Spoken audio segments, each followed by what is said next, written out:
Hello बच्चों, अब हम सॉल्व करेंगे प्रश्नावली 6.3 का प्रश्न नंबर 4। ठीक है, तो देखो दिया गया है आकृति 6.36 में Q R upon Q S बराबर है Q T upon P R के तथा एल वन बराबर है एल टू के। ठीक है, मतलब सॉरी ये एल नहीं है, कोण वन बराबर है कोण टू के। ठीक है, तो दर्शाइए कि पी क्यू एस और त्रिभुज टी क्यू आर है। ठीक है, तो देखो इसमें दिया गया है, लिखेंगे हल।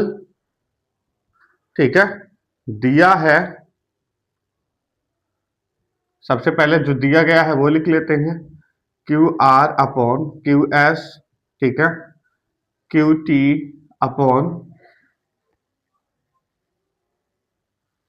P R. ठीक है, अब लिखेंगे तथा देखो इसमें आगे दिया गया है कि कोण वन, ठीक है, कोण वन बराबर है कोण टू के।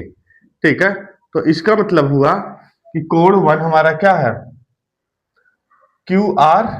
ठीक है, और कोण टू हमारा क्या है, पी आर। ठीक है, तो इसको हम ऐसे लिख सकते हैं, पी आर,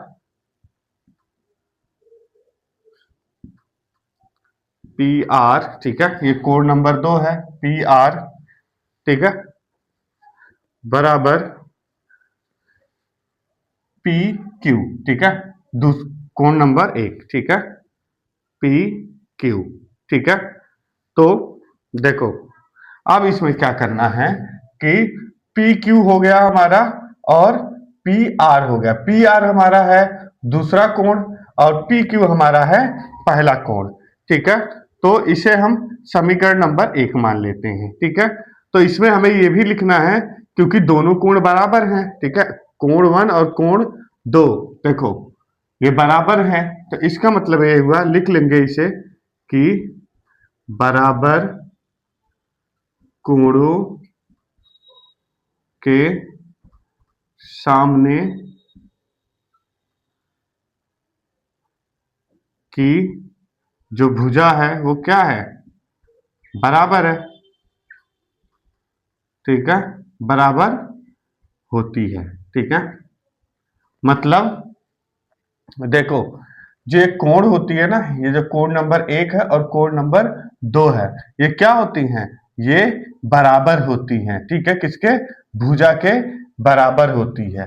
ठीक है, ठीक है, अब देखो इतना समझ में आया।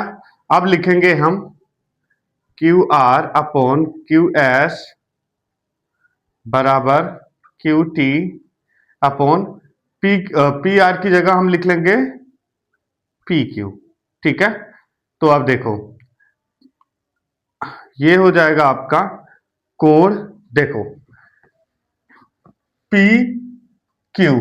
ठीक है, यहां पर एक कोण बन रहा है, एस क्यू यहां पर भी कोण बन रहा है, टी क्यू पी पे कोण बन रहा है और एस क्यू पर भी कोण बन रहा है। ठीक है, तो इसका मतलब हो गया कि कोण 1 और कोण 2 क्या हो जाएगा, कोण क्यू बराबर होगा। ठीक है, क्योंकि एक जगह कोण क्या है, बराबर हो रहा है, तो लिख सकते हैं हम कोण क्यू बराबर है कोण क्यू के।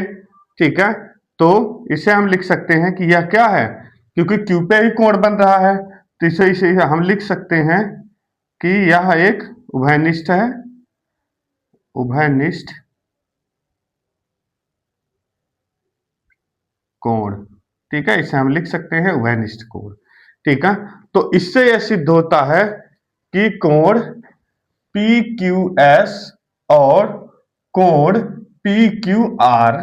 ठीक है, तो लिखेंगे कोण पी क्यू एस बराबर है कोण, ठीक है, ये इसके बराबर है। ठीक है, टी क्यू आर के। ठीक है, तो लिख देंगे टी क्यू आर के। ठीक है, और यही इतना हमें सिद्ध करना था। ठीक है, अब इसे हम ऐसे लिख लेते हैं, कोण पी क्यू एस, ठीक है, सॉरी बच्चों थोड़ा सा मिस्टेक हो रहा है बोलने में, कभी कोण को त्रिभुज बोल दे रहे हैं, त्रिभुज को कोण बोल दे रहे हैं, ठीक है। तो थोड़ा सा इस चीज पे ध्यान दीजिएगा, ठीक है। तो त्रिभुज टी क्यू आर, त्रिभुज का मतलब क्यों होता है त्रिभुज, ठीक है। और ये वही है, इसको सीधा कर दो वही हो जाएगा, त्रिभुज ही हो जाएगा, ठीक है। और यही इतना हमें सिद्ध करना था, ठीक है, लिख सकते हैं सिद्ध हुआ, ठीक है बच्चों।